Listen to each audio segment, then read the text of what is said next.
আসসালামু আলাইকুম এভরিওয়ান। আশা করছি তোমরা সবাই অনেক অনেক ভালো আছো।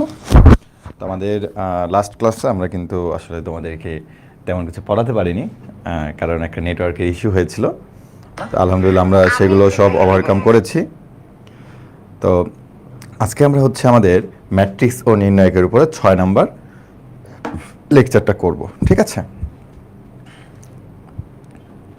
তো তোমরা সবাই একটু দ্রুত যুক্ত হয়ে যাও। আমরা ক্লাসটা 2-3 মিনিটের মধ্যেই শুরু করে দিব। আর যারা সালাম দিচ্ছ প্রত্যেককে জানাচ্ছি ওয়ালাইকুম আসসালাম।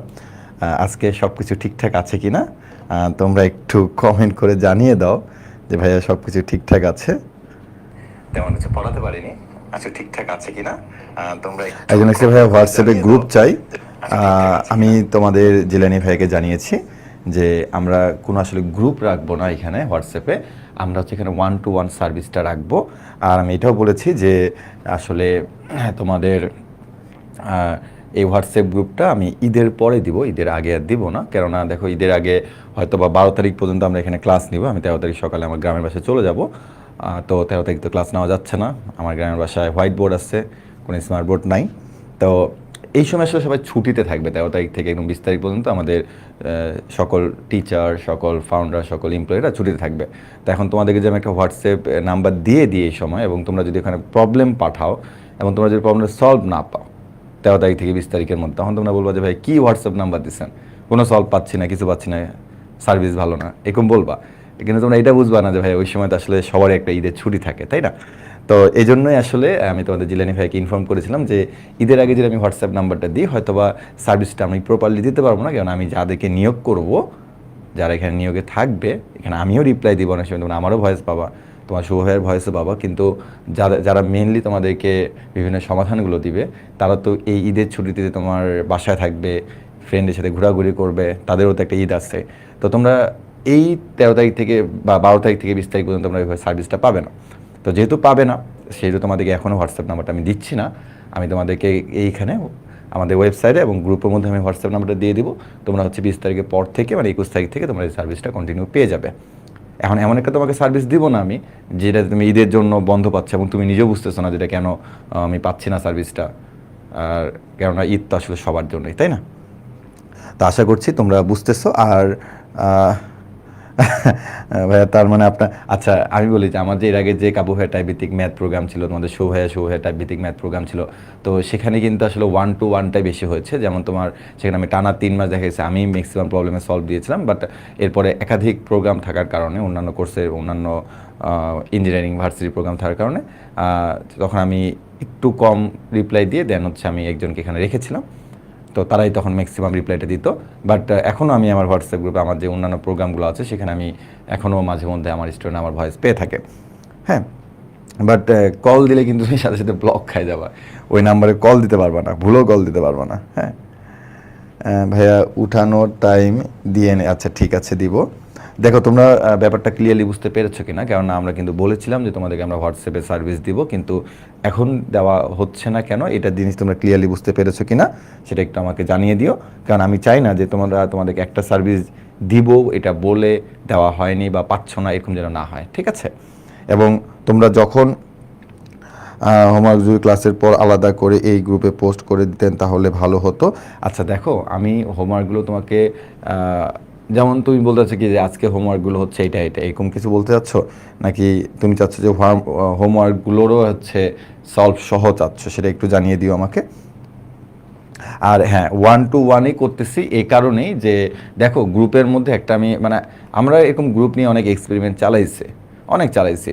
এখন হোয়াটসঅ্যাপে তোমার কোনো তুমি সাপোজ তোমার একটা চ্যাপ্টার 1.1-এ তোমার কোনো প্রবলেম নেই, কিন্তু তুমি দেখতেছো যে তোমার ফ্রেন্ডরা অনবরত ওখানে এমন প্রবলেম দিচ্ছে যেটা তোমার প্রয়োজন নাই, কিন্তু তোমার ফোনে নোটিফিকেশন চলে গেল। তো এটা কিন্তু তোমার জন্য একটা আসলে ডিস্টার্ব হয়ে যাবে। তো এই জন্য তোমার যেটা প্রবলেম সেটার নোটিফিকেশনটা শুধুমাত্র তোমার কাছে যাক, আমরা এটাই যাচ্ছি। আরও মজার ব্যাপার হচ্ছে যে পরবর্তীতে আমাদের এই হোয়াটসঅ্যাপ সার্ভিসটা থাকবে না যখন আমরা তোমাদেরকে নতুন ওয়েবসাইটে নিয়ে যাব। নতুন ওয়েবসাইটে আমাদের এরকম ডাউট সলভিং বলো বা আমাদের এরকম প্রবলেম সলভিং একটা আলাদা ওখানে সেকশন থাকবে, তো যেটার জন্য আসলে হোয়াটসঅ্যাপ আর আমাদের ইউজ করতে হবে না, সেখান থেকে আমরা ইনশাল্লাহ ওটা সলভ পেয়ে যাব। তবে যখন ওটা আমাদের প্রপারলি হবে তখন আমরা এখানে হোয়াটসঅ্যাপ সার্ভিসটা অফ করে দেবো, তখন তোমরা সেখান থেকে হচ্ছে সার্ভিসটা নিতে পারবে। আচ্ছা, সলভ ছাড়া প্র্যাকটিসের জন্য কিছু হোমওয়ার্ক দেন, তাহলে আমি একটা কাজ করব, আমি তোমাদেরকে চ্যাপ্টার শেষে তোমাদেরকে আমি হোমওয়ার্ক দিব ইনশাল্লাহ। তোমরা যেহেতু বলেছো তাহলে আমি এটা ইনশাল্লাহ রাখবো, চিন্তা করার কোনো কারণ নেই। হ্যাঁ, একটা অ্যাপস করেন ভাইয়া। দেখো আমাদের আমি বলি যে আসলে আগে ওয়েবসাইট কমপ্লিট করে দেন হচ্ছে অ্যাপের দিকে কনভার্ট করতে হয়, কারণ ওয়েবসাইটের হচ্ছে 80 থেকে 85% কাজটাই হচ্ছে অ্যাপের মধ্যে চলে আসে। তো আগে অ্যাপ তারপর ওয়েবসাইটটা হয় না, আগে ওয়েবসাইট করতে হয় নতুন, দেন সেখান থেকে কনভার্ট করে তোমার অ্যাপে যেতে হয়। তো আমাদের ওয়েবসাইটটাই করা হচ্ছে এখন, এই মাসের মধ্যে আমাদের ওয়েবসাইটটা তোমরা পেয়ে যাবে। এই মাসে বলবো না, সামনের মাসে বলবো। হ্যাঁ, আর এই মাসের মধ্যে আমরা এটাকে এক্সপেরিমেন্ট চালাবো। আমরা অনেক কী বলবো, স্টুডেন্টের সাথে কমিউনিকেশন করে সেটা ওয়েবসাইটে কীরকম পারফর্ম করছে সেটা আমরা একটু এদিক দিয়ে তোমার টেস্ট করব, দেন হচ্ছে আমরা তোমাদেরকে সেটাতে ফুল সার্ভিস দিতে পারবো, অন্যথা দিতে পারবো না। আর দেন তারপরে অ্যাপ, বাট তুমি অ্যাপ পেয়ে যাবা, ঠিক আছে? ভয়েসটা মনে হয় একটু ভাঙা ভাঙা লাগতে পারে আজকে, আসলে তোমার বেশ কয়েকদিন একটু প্রেশারে গিয়েছে আমাদের সবার উপরে, পুরো টিচার্স প্যানেলের উপরে। তোমাদের ইয়াসিন ভাই ইনজুর্ড হয়েছে, চোখের মধ্যে দেখবা এখানে একটা দাগ পড়ে গেছে। হ্যাঁ, তো তোমরা তোমার এলাকায় খেলাধুলা করো, আমরা আসলে এই সময় এসে আসলে খেলাধুলা করতে গেলে আমরা দেখা যায় অনেক সময় ইনজুর্ড হয়ে যাই। তোমাদের বাদল ডিডিটি ভাইয়ের পায়ের মধ্যে ইনজুর্ড হয়েছে, মানে ম্যাক্সিমাম অনেকে আর কি ইনজুর্ড আমরা এখন বর্তমানে। আমার ইনজুর্ড তেমন কিছু না, হালকা একটু পায়ে ব্যথা আর হচ্ছে গলায় গলায় সমস্যা হয়েছে।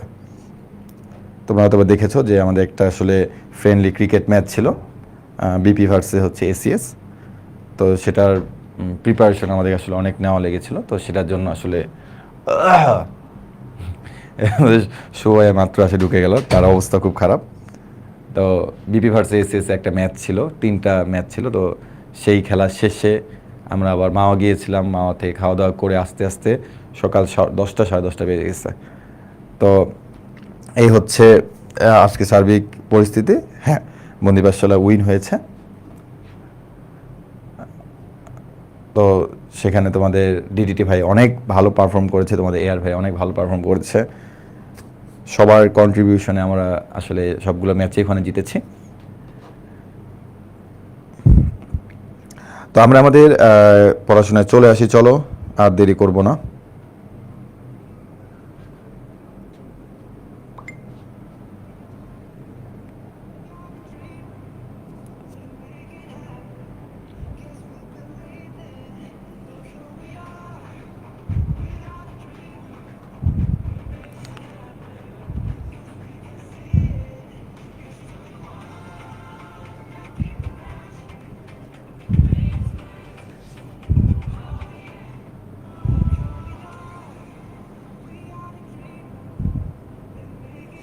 ওকে, একজন হচ্ছে হালকা সিনেজাতে খেলা চাই।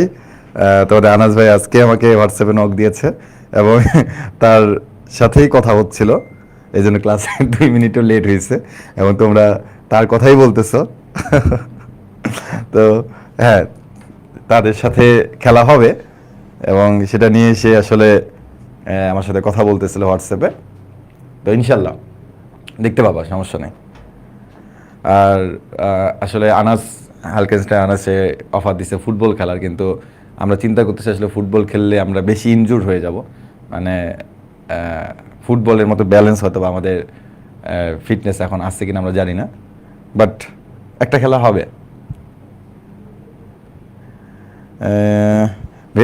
ভিডিও কিছু ক্লিপ পাবা, প্লাস হচ্ছে একটা পূর্ণাঙ্গ একটা ভিডিও আসবে ইনশাল্লাহ আমাদের বন্দিবাসলা পেজে। আনাস ভাই আপনার স্টুডেন্ট নাকি? হ্যাঁ, আনাস হচ্ছে আমার 2018 সালের স্টুডেন্ট।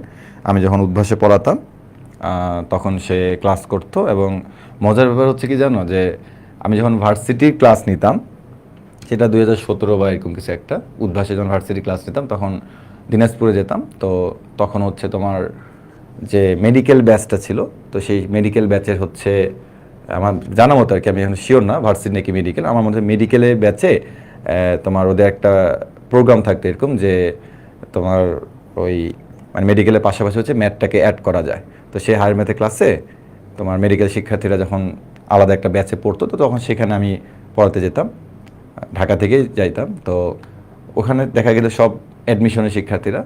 তো হঠাৎ করে আমি ক্লাসে ঢোকার আগে আমাকে সেই ব্রাঞ্চে ইনচার্জ বলে যে ভাইয়া একটু কঠিন কিছু দেখেন। আমি বলছি কেন? ভার্সিটি ব্যাচ না? বলছে যে ভার্সিটি ব্যাচ, বাট এখানে দিনাজপুর জেলা স্কুলে একটা ফার্স্ট বয় আছে। আমি বলছিলাম যে কে? তখন দেখা দিল ওই যে থার্ড বেঞ্চে বা ফোর্থ বেঞ্চে এরকম একটা বেঞ্চে বসছে, হ্যাঁ, একদম সে একাই এইভাবে বসছে, বুঝছো, সে স্বাস্থ্যবান না, এইভাবে বসে আছে, বসে যে ওই ছেলেটা। আমি বললাম যে আচ্ছা ঠিক আছে। তো ক্লাসে যে ম্যাথ করাই, তো বিশেষ করে অ্যাডমিশনের শিক্ষার্থীরা যে ম্যাথগুলো পারতো না ওই সময়, ও মনে হয় ফার্স্ট ইয়ারে ছিল মেবি, তো ও তো ফার্স্ট ইয়ারে ইয়ার ফাইনাল বা এরকম কোনো একটা এক্সাম দিচ্ছিল, তো ও ওই ম্যাথগুলো সব করে দিচ্ছিল। তো আমাকে তো আগেই ইনচার্জ বলে দিছে যে ও হচ্ছে দিনাজপুর জেলা স্কুলে, সরি দিনাজপুর সরকারি কলেজে ফার্স্ট বয়। তো তখন আমি তার কাছে গেলাম যে কী অবস্থা, কী খবর, মানে তখন সে দেখলাম যে কিছু ম্যাথ আবার কঠিন কঠিন করে করতেছে। আমি তখন বললাম না, এটাকে তুমি এইভাবে শর্ট ট্রিক্স করে করতে পারো যেহেতু এমসিকিউ এর জন্য। তো সেখান থেকে হয়তো বা 2টা বা 3টা ক্লাস নিচ্ছিলাম, তো ওই সময় সে ছিল। তো সে আর কি অনেক আগে থেকে আমি তোমাদেরকে, দেখো ক্লাসের মধ্যে এখন আমি তোমাদেরকে বেশ কয়েকটা সেকশন রাখছি কিন্তু, যে একাডেমিক, তারপর ভার্সিটি, তারপর ইঞ্জিনিয়ারিং, এবং আমি বলি যে তোমাদেরকে এখন থেকে সেগুলো পড়তে হবে। এবং সে কিন্তু সে ফার্স্ট ইয়ার থেকে, সেই সময় কিন্তু অনলাইনে এত প্রচলন ছিল না, সে কিন্তু ওই তখন থেকে অফলাইনে হচ্ছে তোমার কলেজে থাকা অবস্থাতে সে কিন্তু অ্যাডমিশনও কিন্তু ক্লাস করতো, এবং ফিজিক্যালি গিয়ে সে ক্লাসগুলো করতো। হ্যাঁ, তো এই তো সে তার রেজাল্টটাও মনে হয় আলহামদুলিল্লাহ ভালো পাইছে, যে বিভিন্ন জায়গাতে ভালো রেজাল্ট করছে। তো এই আর কি, যে একজন তুমি যদি ভালো রেজাল্ট করতে চাও, হ্যাঁ, তাহলে অবশ্যই তোমাকে হচ্ছে এই সময় থেকেই তোমাকে একাডেমিক এইচএসসি পাশাপাশি তোমাকে হচ্ছে ভার্সিটির কিছু অঙ্ক করতে হবে, ইঞ্জিনিয়ারিংয়ের কিছু অঙ্ক করতে হবে। হ্যাঁ, দেন তুমি হচ্ছে অ্যাডমিশন যখন তুমি উঠবা, ওই সময়টা তোমার কাছে ওই জার্নিটা অনেক স্মুথ হয়ে যাবে। তো তুমি যদি এখন চিন্তা করো যে তোমার ফিউচারে যে জার্নিটা আছে, অ্যাডমিশনের যে জার্নিটা মেন, সেটা তুমি যদি স্মুথ করতে চাও, তাহলে তোমাকে অবশ্যই একাডেমিকের পড়াশোনাটাকে আরেকটু বেশি জোর দিতে হবে। প্লাস এই একাডেমিকের সময়টাতেই তোমাকে কিছু একটা সময় বের করতে হবে যেখানে তুমি কিনা বিভিন্ন প্রশ্ন ব্যাংক সলভ করবা। আমি তোমাকে বলতেছি না যে তুমি একাডেমিকে থাকা অবস্থাতে তুমি হচ্ছে অ্যাডমিশনের ফুল প্রিপারেশন, এটা আমি কখনো বলবো না। তুমি একাডেমিকে থাকা অবস্থায় তুমি অ্যাডমিশনের কিছু একটা পার্সেন্টেজ আগায় রাখো, যে পার্সেন্টেজটা আগায় রাখার কারণে তোমার অ্যাডমিশনের জার্নিটা অনেক স্মুথ হয়ে যাবে। ঠিক আছে? এবং তুমি তো আসলে সাপোজ না তুমি দিনাজপুরে থাকো, তুমি চিটাগাঙে থাকো, তুমি ঢাকাতে থাকো, বা তুমি একটা কোনো একটা জায়গাতে থাকো, ফিক্সড একটা এরিয়ার মধ্যে থাকো। হ্যাঁ, তো তুমি যখন ওই ফিক্সড এরিয়াতে থাকবে না, তখন কিন্তু আসলে তুমি পুরো বাংলাদেশের শিক্ষার্থীরা কী করতেছে এটা কিন্তু তুমি জানতে পারবে না। যদি এখন তুমি বুঝতে পারতেছো যে বিভিন্ন শিক্ষার্থী এভাবে আগে যাচ্ছে, বাট ওই সময় কিন্তু আসলে বোঝার কোনো উপায় ছিল না যে কে কতটুকু পড়তেছে, কে কতটুকু আগায় গেছে। তো তুমি যদি একটা নির্দিষ্ট জোনের মধ্যে থাকো, তো তুমি কিন্তু আসলে শুধুমাত্র ওই জোনটাকে যদি তুমি চিন্তা করো যে আমি আচ্ছা ঠিক আছে, আমি হয়তো দিনাজপুরে আছি, আমি দিনাজপুরে ফার্স্ট বয়, বা আমি দিনাজপুরে ভালো রেজাল্ট করতেছি, টপ 10-এর মধ্যে আছি বা 100-এর মধ্যে আছি, তার মানে আমি বুঝি অনেক ভালো করবো। ব্যাপারটা এরকম না, মনে রাখতে হবে যে এরকম একটা জেলার মধ্যে এরকম 64টা জেলা আছে। তুমি যদি কোনো একটা উপজেলাতে থাকে, একটা উপজেলার মধ্যে এরকম অনেকগুলো উপজেলা আছে, কটা উপজেলা আছে আমি ভুলে গেছি, কারণ আমি সাধারণ জ্ঞান আসলে একটু কম পারি। তারপরে তুমি যে উপজেলা, থানা, মানে একই রকম। তো তুমি যদি কোনো একটা ইউনিয়নে থাকো, তো তোমার ওই ইউনিয়নের মধ্যে কিন্তু আরও অনেক ইউনিয়ন আছে, তাই না?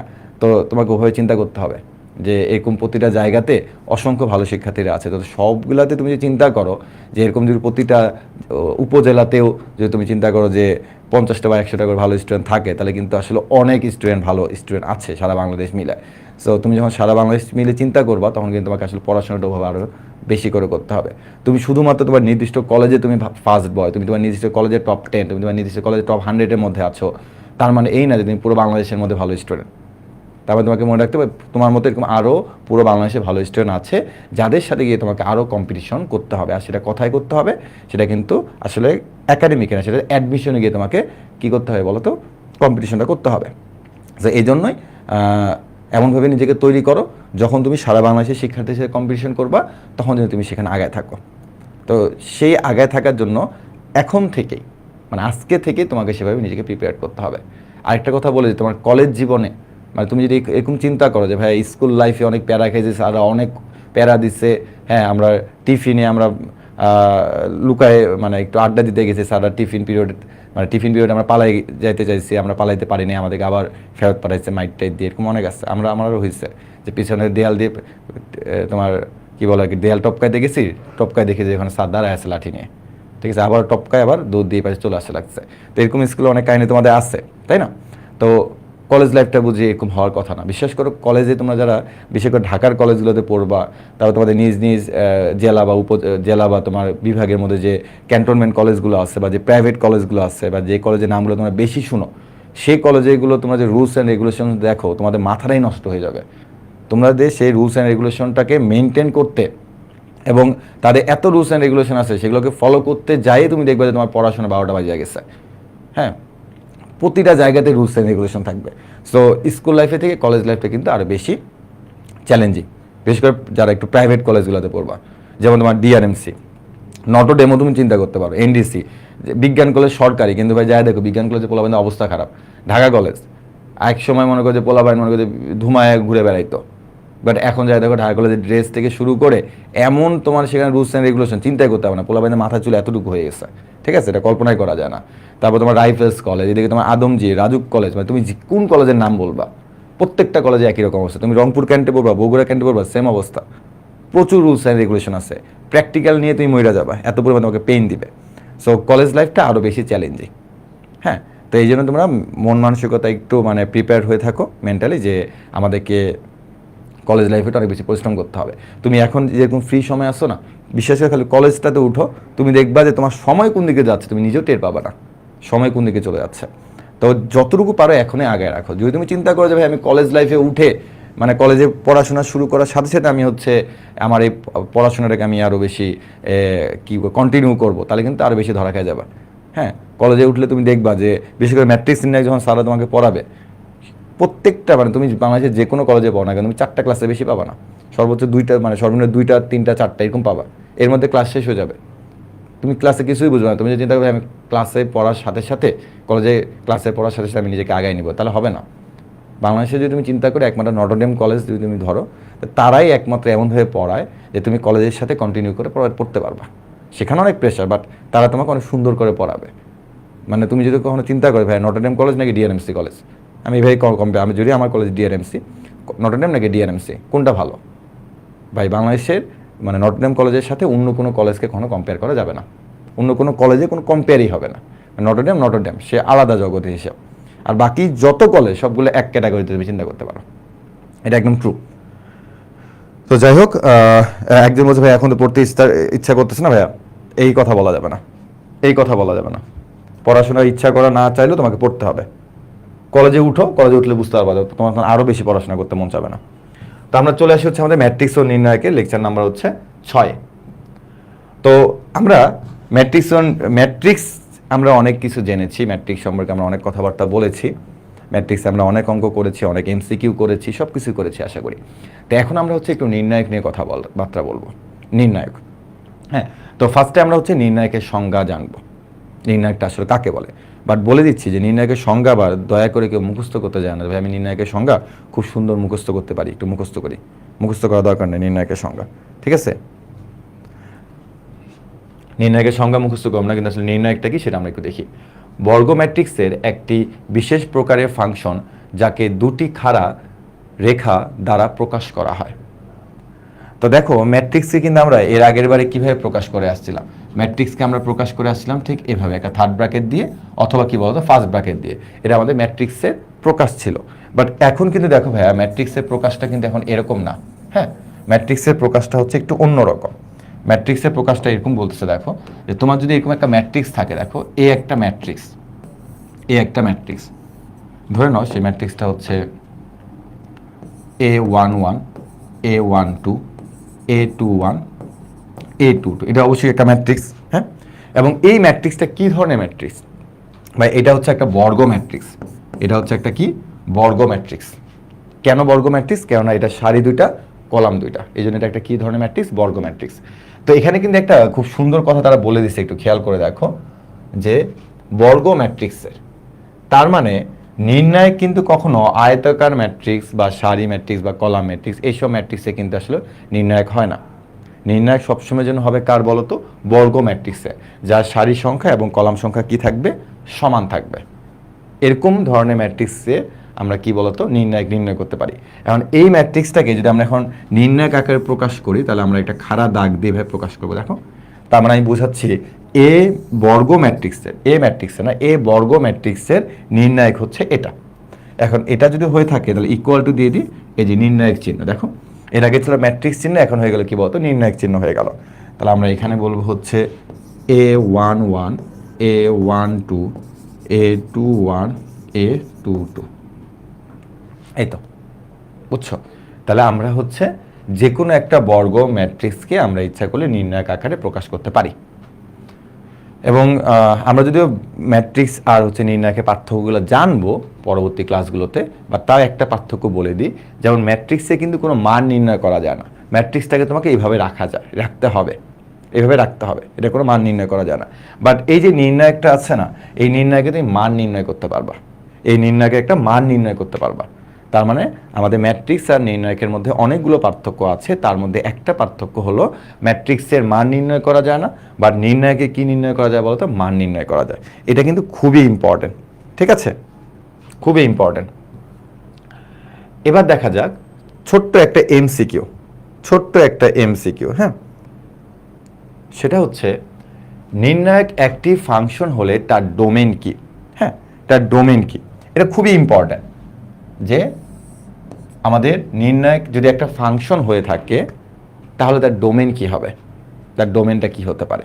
তো এটা অনেক সময় তুমি দেখবা যেটা এমসিকিউতে চলে আসতে পারে যে তার ডোমেনটা আসলে কি হবে। তার ডোমেনটা হচ্ছে সকল বর্গ ম্যাট্রিক্সের সেট, সকল বর্গ ম্যাট্রিক্সের সেট। আমাদের যদি কখনো ফাংশন থাকে এই 26 ব্যাচে, তখন আমরা জানবো যে ডোমেন আসলে কারা আর রেঞ্জ আসলে কারা।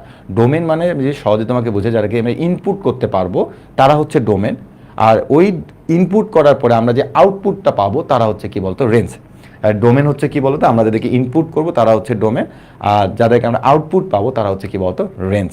এই হচ্ছে আমাদের ডোমেন আর রেঞ্জ মেনলি। তো আমাদের এখানে তারা কি বলছে, ডোমেন কি হবে, তার মানে কি ইনপুট আমরা কাদেরকে দিচ্ছি তাদের সেট আমাদের জানতে চাইছে। তো আমরা আসলে একটু আগে জানলাম যে সকল বর্গ ম্যাট্রিক্সের বিশেষ আকারের ফাংশন যাকে দুটি খাড়া দাগ দিয়ে প্রকাশ করা হয়ে থাকে। তাহলে আমরা এখানে ইনপুট দিচ্ছি কাকে বলতো, আমরা এখানে ইনপুট দিচ্ছি হচ্ছে সকল বর্গ ম্যাট্রিক্সকে আমরা এখানে ইনপুট দিচ্ছি। যদি এটা বর্গ ম্যাট্রিক্সকে আমরা ইনপুট দিই, দেন সেখান থেকে আমরা আউটপুট হিসেবে কী পাবো, নির্ণায়কের মানটা পেয়ে যাবো। তো এই জন্যই মনে রাখবা যে নির্ণায়ক যদি আমরা একটা ফাংশন আকারে চিন্তা করি তাহলে তার ডোমেনটা হচ্ছে কি সকল বর্গ ম্যাট্রিক্সের সেট, ঠিক আছে। দেখো বুঝছো কিনা, এটা কিন্তু অনেক ইম্পর্টেন্ট, এটা সব বইয়ের মধ্যে পাবা না মেবি, বাট যে বইয়ের মধ্যে পাবা তুমি সেই বইয়ের মধ্যে একটু দেখে নিবা যে হ্যাঁ সকল বর্গ ম্যাট্রিক্সের সেটকে বলা হয় নির্ণায়কের ডোমেন বলা হয়, ঠিক আছে। তোমাদের ইয়াসিন ভাই আসলে অসুস্থ। হ্যাঁ, একটি নির্ণায়ককে বিস্তৃতি করলে কি পাওয়া যায়, মানে সাপোজ ধরে নাও যে আমি একটু আগে তোমাকে বললাম না যে নির্ণায়কে মান নির্ণয় করা যায় আর ম্যাট্রিক্সে মান নির্ণয় করা যায় না। তাহলে দেখো নির্ণায়কের মানটা আমরা কখন পাবো, যখন নির্ণায়ককে আমরা বিস্তৃতি করব, তাই না। তাহলে দেখো যে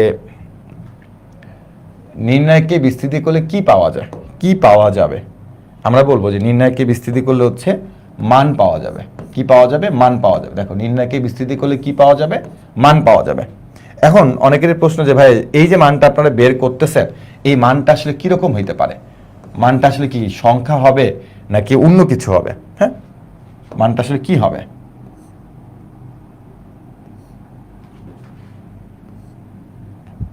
তো মনে রাখবা আমরা যদি নির্ণায়ককে বিস্তৃতি করি তাহলে মান পাবো, আর সেই মানটা হতে পারে সংখ্যা, সেই মানটা হতে পারে রাশি, সেই মানটা হতে পারে একটা ফাংশন, মানে যে কোনো কিছু হতে পারে। মানে তুমি সবসময় যে একটা নির্ণায়ককে বিস্তৃতি করলে তুমি যে মান পাবা, মানে সংখ্যা পাবা, ব্যাপারটা এরকম না। মান তো পাবো, তাহলে সে মানটা কীরকম হতে পারে, সেটা সংখ্যা হতে পারে। সাপোজ একটা নির্ণায়ককে আমি বিস্তৃতি করে -2 পাইলাম বা 5 পাইলাম বা 500 পাইলাম, যে কোনো কিছু পাইতে পারি। এটা সংখ্যা না হয়, এটা তোমার রাশিও হইতে পারে। রাশি কারো যে x² + 5 আসতে পারে, x² + 2 আসতে পারে, এরকম আসতে পারে। আবার একটা ফাংশনও হতে পারে। হ্যাঁ, মানে তোমার যে 2x + 3 x² + 3 ওটাই আর কি, ওটাই আমরা ফাংশন বলতে পারবো। এটা একটা ফাংশন হতে পারে, এটা একটা রাশি হতে পারে, এটা একটা কি সংখ্যা হতে পারে, যে কোনো কিছু হতে পারে। তার মানে আমরা নির্ণায়ককে বিস্তৃতি করবো। বিস্তৃতি জিনিসটা কি সেটা আমরা শিখবো একটু পরে, এখন শিখবো না, একটু পরে শিখতেছি বিস্তৃতি জিনিসটা কি। তাহলে বিস্তৃতি করলে আমরা কি পাবো, মান পাবো। সেই মানগুলোর মধ্যে এগুলো যে কোনোটা আসতে পারে। আর প্রকাশ তো আমরা মাত্রই দেখলাম যে আসলে নির্ণায়কের প্রকাশ হচ্ছে কি বলতো, খাড়া দুইটা দাগ, এটা হলো কি প্রকাশ, ঠিক আছে। এটা আমরা প্রকাশ করে থাকবো। ঠিক আছে, দেখো যতটুকু পড়ানো হলো ততটুকু তুমি বুঝতে পেরেছো কিনা, যতটুকু পড়ানো হয়েছে ততটুকু তুমি বুঝতে পেরেছো কিনা।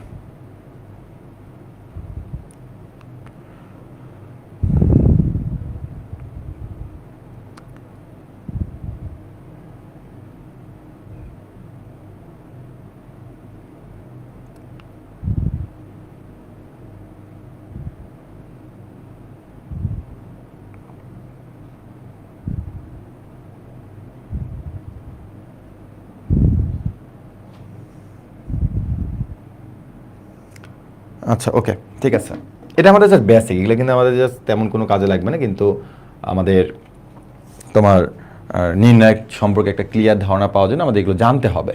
হ্যাঁ, মানে তুমি নির্ণায়কের অঙ্ক করতে গেছো সরাসরি, তাহলে হবে না, তোমাকে অবশ্যই নির্ণায়ক সম্পর্কে একটু ধারণা নিয়ে তারপর অঙ্ক করতে যেতে হবে। দেখো অঙ্ক তুমি করতে পারবা, তুমি গাইড দেখে করতে পারবা, তুমি যে কোনো একটা বই দেখে করতে পারবা, যে কোনো জায়গাতে তুমি করতে পারবা, কিন্তু তোমার এই বেসিকটার জন্য তোমাকে অবশ্যই এই জিনিসগুলো জানতে হবে।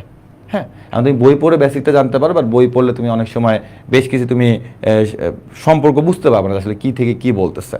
হ্যাঁ, কারণ বইয়ের ভাষা অনেক সময় তোমার কাছে কঠিন মনে হতেই পারে, এই জন্য তুমি অবশ্যই বেসিক ক্লাসগুলো কিন্তু দেখবা। তো তারা কি বলছে দেখো, নির্ণায়কের মুখ্য পদ, আরেকটা কি বলছে নির্ণায়কের মাধ্যমিক পদ। ভাই এটা তোমরা পারবা, তোমরা ভাই কেমনি পারবো, এটা পারার মতোই আর কি। দেখো আমি একটা তোমাকে নির্ণায়ক দিলাম, একটা নির্ণায়ক দিলাম, এটা হচ্ছে A11, A12, A13, A21, A22, A23, A31, A32, A33। তাহলে আমরা একটা নির্ণায়ক দিলাম। হ্যাঁ, তাহলে এই নির্ণায়কটা আমরা কি করবো বলতো, মুখ্য পদটা নির্ণয় করবো। নির্ণায়কের মুখ্য পদ, নির্ণায়কের হচ্ছে কি বলতো, মুখ্য পদ, নির্ণায়কের হচ্ছে মুখ্য পদ। তাই দেখো তো ভাই, নির্ণায়কের মুখ্য পদ আমরা কি বলতে পারি। এর আগেও কিন্তু আমরা মুখ্য তোমার মুখ্য কর্ণ, মাধ্যমিক কর্ণ এর কথা বলছিলাম, তো সেখান থেকে আসলে মুখ্য পদ চলে আসছে। তাহলে মুখ্য পদ আমরা বলবো হচ্ছে, দেখো আমাদের এই যে দেখো এটা কি কি মুখ্য কর্ণ শিখছিলাম না আমরা, প্রিন্সিপাল ডায়াগোনাল। তাহলে এই যে আমাদের মুখ্য কর্ণটা যে আছে, তাদের যে ভুক্তিগুলো আছে সেই ভুক্তিগুলো আমরা হচ্ছে পাশাপাশি লিখবো। তো যেহেতু তোমাকে পদ বলছে, এই জন্য এখানে গুণ চিহ্ন দিতে হবে। কি চিহ্ন দিতে হবে? গুণ চিহ্ন দিতে হবে। আমরা কিন্তু একমাত্র শিখছিলাম যে ট্রেস, যখন আমরা ট্রেস নির্ণয় করা শিখেছিলাম, ম্যাট্রিক্সের ট্রেস, তখন কিন্তু আমরা আসলে মুখ্য কর্ণের যে ভুক্তিগুলো আছে তাদেরকে আমরা যোগ করেছিলাম। তো যেহেতু আমাদের এখানে তারা মুখ্য পদ বলছে, পদ মানে অলওয়েজ কি রাখবো, গুণ রাখবো। হ্যাঁ, তাহলে আমরা এখানে মুখ্য কর্ণ বরাবর যে ভুক্তিগুলো আছে তাদেরকে আমরা জাস্ট গুণ করে দিচ্ছি, আর কিছু করি নাই। একই রকমভাবে কি বলছে বলতো, মাধ্যমিক পদ বলছে, মাধ্যমিক পদ বলছে। তাহলে আমরা বলবো হচ্ছে কি, দেখো A ইকুয়াল টু হচ্ছে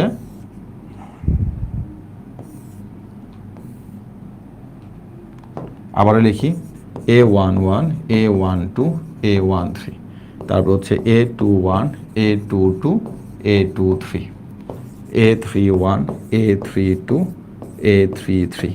হ্যাঁ, তাহলে আমরা এখন দেখো মাধ্যমিক কর্ণ কি বলবো, এই যে দেখো মাধ্যমিক পদ, মাধ্যমিক কর্ণের যে ভুক্তিগুলো আছে তাদেরকে আমরা হচ্ছে জাস্ট গুণ করব। হ্যাঁ, মাধ্যমিক পদ জাস্ট গুণ করো, A13, A22, A31। ঠিক আছে, এটা মাধ্যমিক পদ। এই যে তোমরা অলরেডি অনেকে বলতেছো,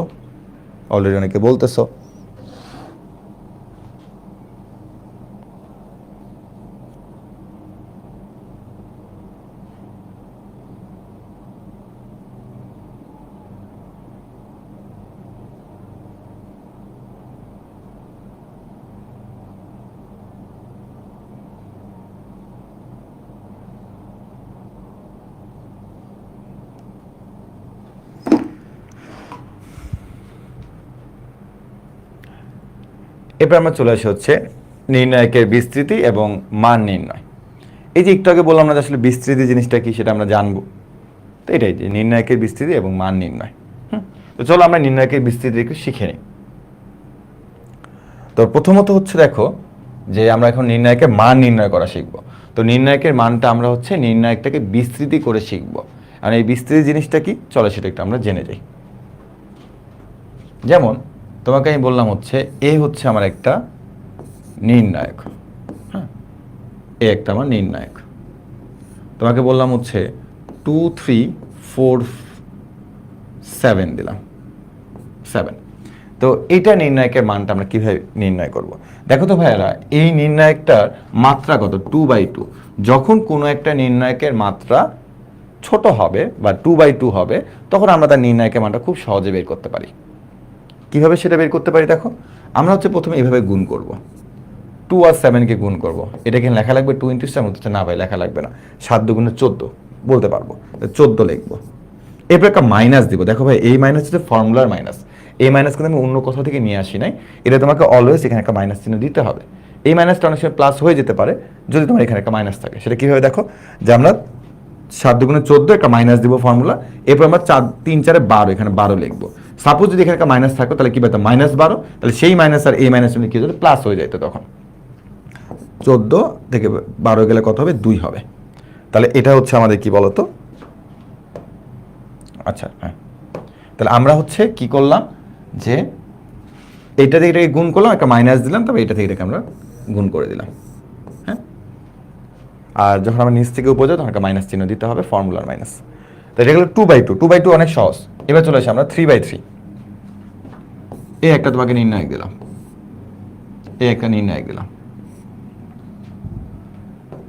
এখানে দিলাম তোমার 2, আচ্ছা সহজ একটা দিই, 1 2 3 4 5 6 7 8 9 বিস্তৃতি, হ্যাঁ। এখন দেখো তো ভাই, এটার মাত্রা কত? ভাই এটার মাত্রা হচ্ছে 3/3। এটার মাত্রা কত? 3/3। তো যখন তুমি দেখবা যে একটা নির্ণায়কের মাত্রা 3/3, তখন কিন্তু তুমি এটার মতো করে এভাবে চিন্তা করতে পারবা না যে আমরা এইভাবে গুণ করে দিব, মাইনাস করে দিব। তখন এটাকে তোমাকে বিস্তৃতি করতে হবে, ঠিক আছে। এখন এটাকে কীভাবে বিস্তৃতি করবো দেখো, আমরা প্রথমে 1কে নিব, এই যে 1কে নিলাম, 1 নিলাম, আমরা বিস্তৃতি করব।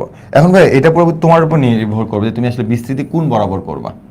যেমন তুমি সারি বরাবর বিস্তৃতি করতে পারো, তুমি কলাম বরাবর বিস্তৃতি করতে পারো, যে কোনো বরাবর বিস্তৃতি করতে পারো। তুমি প্রথম সারি বরাবর বিস্তৃতি করতে পারো, দ্বিতীয় সারি, তৃতীয় সারি, প্রথম কলাম, দ্বিতীয় কলাম, তৃতীয় কলাম, যে কোনো সারি বা যে কোনো কলাম বরাবর তুমি বিস্তৃতি করতে পারো। তবে যেভাবে বিস্তৃতি করো না কেন, তোমাকে চিহ্নটাকে ঠিক রাখতে হবে এবং তোমার কীভাবে ক্যালকুলেশন করতে হবে সেটাকে তোমাকে ঠিক রাখতে হবে। তাহলে এটা কীভাবে করা যায় দেখো, প্রথমে 1কে নিলাম, প্রথমে 1কে নিলাম, হ্যাঁ। এরপর আমি এখানে একটা ব্র্যাকেট দিব, 1কে নেওয়ার পর একটা ব্র্যাকেট দিব। দেখো ভাই, যখন তুমি 1কে নিবা তখন তোমাকে মনে রাখতে হবে যে আমি যখন 1কে নিচ্ছি তখন 1-এর কলাম আর 1-এর সারি আমাকে বাদ দিতে হবে। কি বললাম? যখন আমি 1কে নিব তখন আমি 1-এর সারি আর 1-এর কলাম বাদ দিয়ে দিব। তাহলে এখন দেখো তো, এদিকে আমার 2/2 একটা কি নির্ণায়ক হয়ে গেল না? মানে আমি যে চিন্তা করি যে আমি 1কে নিছি, 1-এর সারি কলাম বাদ দিতে হবে সবসময়ের জন্য। যাকে নিব তার সারি তার কলাম বাদ দিতে হবে। তাহলে আমার পড়ে থাকবে কত? 5 9 আর কত 6 8 না? তাহলে এখন তুমি এটাকে গুণ করে দাও, তুমি এখন এটাকে গুণ করে দাও। তাহলে 5 নং কত হয় ভাই? 45 হয়। ফর্মুলা একটা মাইনাস, 6 আসতে কত হয়? 48 হয়, ঠিক আছে। তারপরে আমি 1কে নিলাম, কলাম কাটলাম, সারি কাটলাম, এখন এটার মধ্যে জাস্ট ওই আগের মতো গুণ করবো। 5 নং 45 মানে 6 আসতে 48। এবার আমি 2 নিব, এবার আমি কি নিব? 2 নিব, 2 নিলাম, এবার আমি 2 নিলাম, 2 নিছি। এখন দেখো তবে 2 নেওয়ার পর আমি কি করব? 2 এর কাছে 2 নিয়ে নিছি, এখন তো আমি কলাম কাটবো, তার সারি কাটবো। এখন দেখো তো, তার কলাম আর কি কাটছে? সারি কাটছি, তার সারি তার কি কলাম কাটে দিচ্ছে। তাহলে এখন পড়ে আসছে কি দেখো, 4 6 7 9। এটাও কি যে 2/2 আকারে একটা নির্ণায়ক হয়ে গেল না? যে আমি যদি 2 এর কলাম সারি কেটে দিই তাহলে 4 6 7 9। তাহলে এখন তুমি একটু গুণ করে দাও, তুমি একটু গুণ করে দাও। তাহলে কি হচ্ছে দেখো তো, 4 6 7, 4 আর 9 গুণ করবা। দেখো মাঝখান থেকে কিন্তু এটা বাদ হয়ে গেছে, এটা বাদ হয়ে গেছে। তাহলে এখন তুমি 4 9 আর 6 7 গুণ করো, ঠিক আছে। তাহলে আমরা বলবো হচ্ছে 4 9, 4 নং কত? 36, ফর্মুলার মাইনাস, 6 7 42। এরপর আমরা 3 নিব, ঠিক আছে। এবার আমরা কি নিব? 3 নিব। এবার আমরা 3 এর কাছে চলে গেলাম, 3 নিব, 3 নিলাম। এবার আবার একটা আমরা ব্র্যাকেট দিয়ে দিলাম। এখন দেখো তো ভাইরা, 3তে নেওয়ার পর আমরা কি করব? তার কলাম কাটবো, তার কি কাটবো? সারি কাটবো। তার কলাম, তার সারি কাটবো, তার কলাম আর তার সারি কাটে দিব। তাহলে এখন কি বলবো? 4 8 32 মাইনাস হচ্ছে 7 5 35। 4 8 32 মাইনাস 7 5 35, ঠিক আছে। 4 8 32 মাইনাস 7 5 35। দেখো এতটুকু পর্যন্ত ক্লিয়ারলি বুঝতে পেরেছো কিনা? এতটুকু পর্যন্ত ক্লিয়ারলি বুঝতে পারছো কিনা যে আমি কিভাবে বিস্তৃতি করছি? এখন কি তোমার মধ্যে একটা মানে কনফিউশন আসছে কিনা যে ভাইয়া এটার সামনে তো কোনো চিহ্ন নাই, এটার সামনে কোনো চিহ্ন, মানে কোথাও তো কোনো চিহ্ন দেখতেছি না।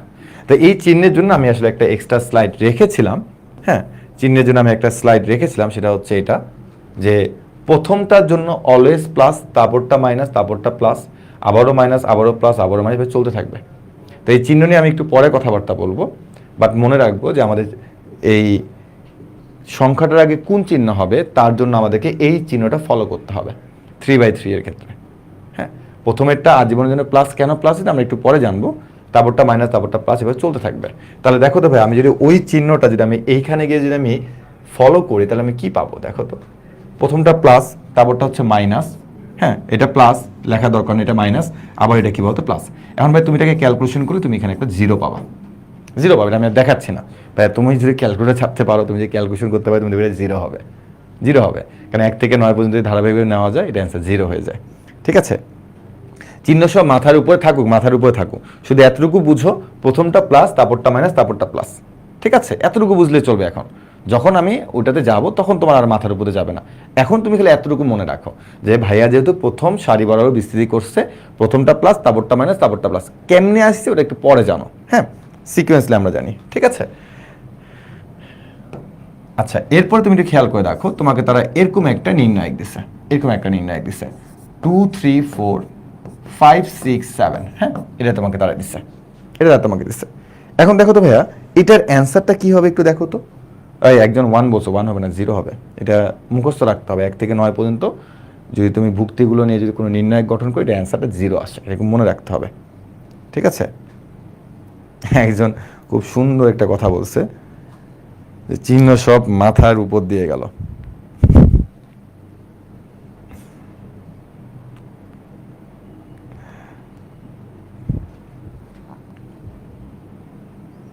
ভাইয়া আরেকবার প্লিজ দেখো, তুমি প্রথমে হচ্ছে 1 নিবা, তার কলাম আর সারি বাদ দিয়ে দিবা, তারপর এটাকে গুণ করে দাও। এই যে গুণ করে এটা বসাইছি। এবার তুমি 2 নিবা, 2 এর কলাম আর সারি বাদ দিয়ে দিবা, তারপর তুমি এই 4 9 6 7 দিয়ে এখানে গুণ করে দাও। 4 এর সাথে 9, 6 এর সাথে হচ্ছে 7। তারপর তুমি হচ্ছে +3 নিবা, তারপর তুমি তার কলাম আর সারি কেটে দিবা, তারপর তুমি 4 8 5 7 এটা গুণ করো। 4 4 8 32 মাইনাস 7 5 35। ঠিক আছে, এখন ভাই বলো তো এইটা নির্ণায়কের অ্যান্সারটা কি হবে? কেউ কি পারবা? 1 থেকে 9 ভুক্তভোগীর, আচ্ছা তুমি এটা ক্যালকুলেশন করো, তোমার বোঝার দরকার নেই, তুমি এটা অ্যান্সার 0 পাবা। মানে তুমি এটাকে ক্যালকুলেশন করো, এটাকে ক্যালকুলেশন করো, এটাকে ক্যালকুলেশন করো, তুমি 0 পাবা অ্যান্সার। তুমি অ্যান্সার 0 পাবা। তুমি একটু যোগ বিয়োগ করতে পারো কি? 45 থেকে যদি 48 গেলে -3 পাবা এখানে। তারপর তুমি 36 থেকে -42 গেলে এখান থেকে পাবা হচ্ছে -6, 6 দুগুণে 12 মানে +12। এখান থেকে তুমি পাবা হচ্ছে -3। তার মানে হচ্ছে তোমার ক্যালকুলেশন করলে তুমি দেখবা হচ্ছে 0 চলে আসবে আর কি। এখান থেকে 0 চলে আসবে। 6 6, হ্যাঁ 6 6 12 আর 12, 0 চলে আসবে। ঠিক আছে, এটা তো নির্ণায়ক নয়, এটা নির্ণায়ক নয় বলা যাবে না, এটা নির্ণায়ক নয়। হ্যাঁ ঠিক আছে, আচ্ছা কেন এটা নির্ণায়ক নয়? ঠিক আছে, তোমারটা ঠিক আছে, নির্ণায়ক নয় কারণ এটা তো কোনো বর্গ ম্যাট্রিক্স না। দেখো তুমি যদি এটার মতো যদি এটা তুমি সলভ করতে চাইলে কীভাবে সলভ করে দেখো, 2 এ যাবা, 2 এর সারি কাটবা, কলাম কাটলা। এখন এই দুইটা নিয়ে তুমি কীভাবে নির্ণায়ক গঠন করতে পারবা? আমরা এর আগে কি শিখছিলাম যে আমরা 1 এ গেছি, সারি কাটছি, কলাম কাটছি, দেন এই 4টা নিয়ে আমরা নির্ণায়ক গঠন করতে পারছিলাম, তাই না? বাট এখন তুমি ধরে না, তুমি মানলা না যে আমি বর্গ, এটা আমি বিশ্বাস করি না যে বর্গ ম্যাট্রিক্স কেন হবে। আয়তাকার ম্যাট্রিক্সেরও নির্ণয় করা যায়। এবার তুমি নির্ণয় করতে গেছো, তুমি 2 এর কাছে গেছো, তার সারি কাইটা দিছো, তার কলাম কাইটা দিছো, আমি পাইছো তুমি এইটা, এটা দিয়ে কী করবে? এখন ধুয়ে দিয়ে পানি খাওয়া ছাড়া কোনো উপায় নেই, তাই না? আবার তুমি দেখো 3 এর কাছে গেছো, এটা কাটলে এটা কাটলা, এখন এখানে 5 আর 7 আছে, আর এই 5 7 তুমি কী করবা? তোমার তো আরও 2টা ভুক্তি লাগবে। তার মানে এটার মাত্রাটা কত একটু বলো তো? এটার মাত্রাটা হচ্ছে আমাদের 2টা সারি 3টা কলাম। তার মানে এটার নির্ণায়ক সম্ভব নয়, সম্ভব নয়। নির্ণায়ক কি না, এটা সম্ভব নয়। এই বুঝছো যে কেন এটা নির্ণায়কটা সম্ভব নয়? আরে জাস্ট ইমাজিন 4/4টা কত কমপ্লিট ভাই, 5/5 পর্যন্ত আসছে রুয়েটে, এবং ওই অঙ্কটা আমি তোমাদের করাবো, এবং তোমরা এত পরিমাণে মজা পাবা ওই 5/5 নির্ণায়কের অঙ্কটা করার পর। তোমরা বলো ভাই এরকম অঙ্ক আরও দেন, আরও দেন। ঠিক আছে, আরও চাবা।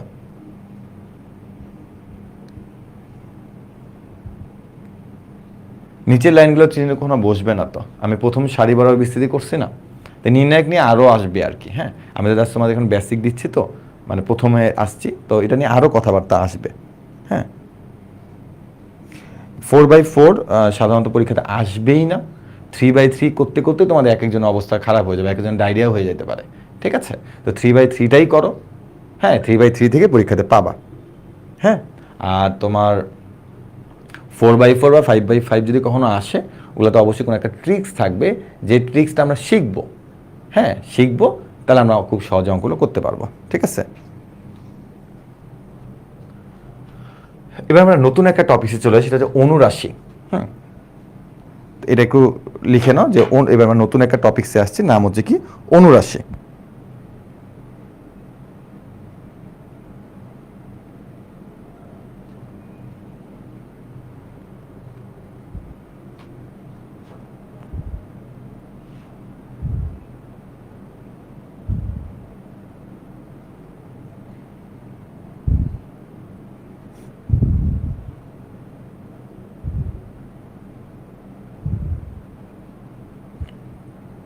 ওকে, চলো অনুরাশি নিয়ে আমরা এখন একটু কথাবার্তা বলি। তো তোমরা এটা একটু খাতায় তুলে নাও যে অনুরাশি নির্ণয়ের পদ্ধতি। আমি তো মুখ দিয়ে তোমাকে একবার খুব সুন্দর করে বুঝাই দিব, বাট এটা যদি তোমার নোট খাতায় লেখা থাকে, তাহলে পরবর্তীতে তুমি যখন তোমার নোট খাতাটা রিভিশন দিবা, তখন তুমি দেখবা যে খুব সহজে তুমি জিনিসটা বুঝে গেছো। হ্যাঁ, তো একটু এর কথা একটু লিখে নাও।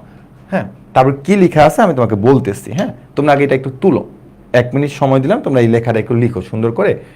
1 নাম্বার পয়েন্ট, 2 নাম্বার পয়েন্ট দিয়ে একটু লিখো।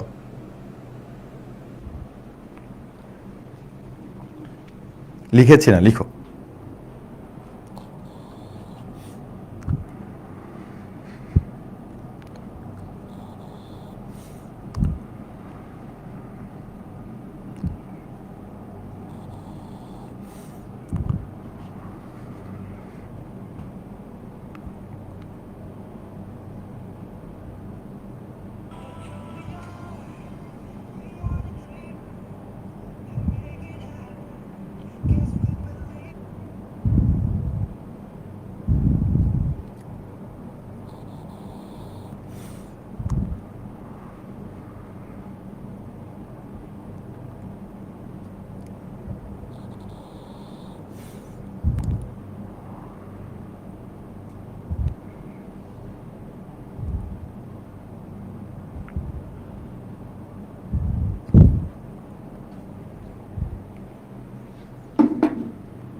আচ্ছা, তো এখানে এখন দেখো যে আসলে আমাদের এটা কি বলছে। হ্যাঁ, যে অনুরাশি নির্ণয়ের পদ্ধতি। হ্যাঁ, তা আমি তোমাকে বাংলাটা বোঝানোর থেকে যদি তোমাকে আমি এখানে ম্যাথমেটিক্যালি জিনিসটা বুঝাই, তুমি আরো খুব সহজে বুঝতে পারবা।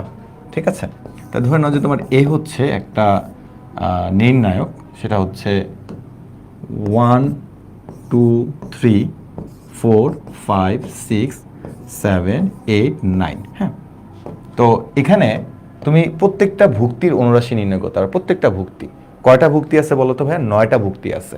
এই 9টা ভুক্তিতে তুমি অনুরাশি বের করতে পারবা। তো আমাদের সবগুলো ভুক্তির অনুরাশি বের করতে হবে না, আমাদের যে কোনো পরীক্ষা একটা ভুক্তির অনুরাশি বের করতে বলবে। সাপোজ আমি তোমাকে বললাম যে এই নির্ণয়কে 2 এর ভুক্তি নির্ণয় করো, 2 এর ভুক্তি নির্ণয় করো, ভুক্তি নির্ণয় করো। তার মানে কি বলতো? 2কে 2 হচ্ছে এই যেটা, এটার অনুরাশি নির্ণয় করতে হবে।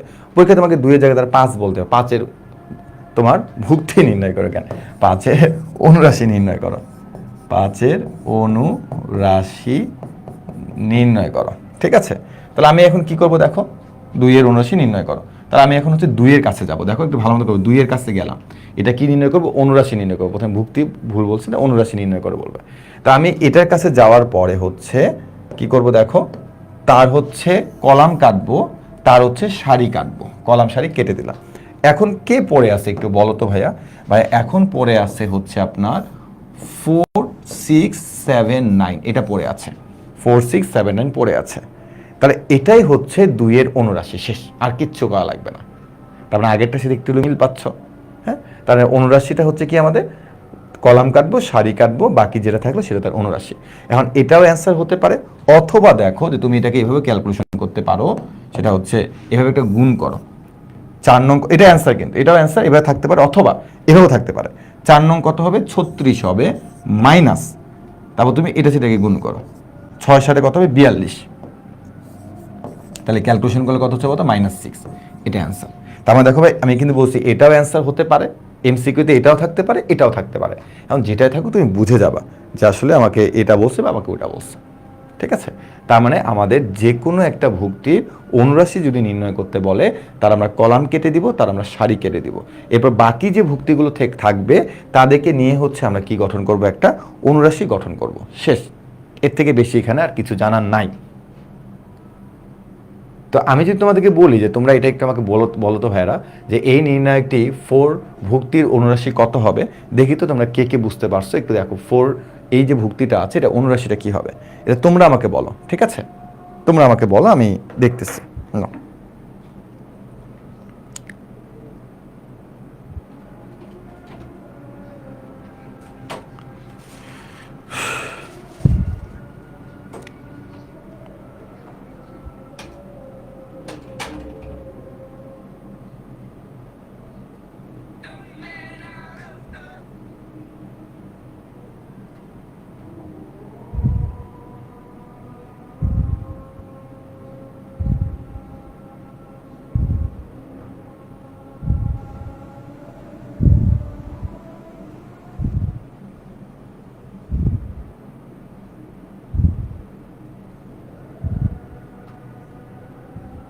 অনেকে অ্যান্সার দিচ্ছ -7, একজন বলছো -18, তবে -7 যেহেতু বেশি আসছে আমার কাছে মনে হচ্ছে সেটাই উত্তর হতে পারে।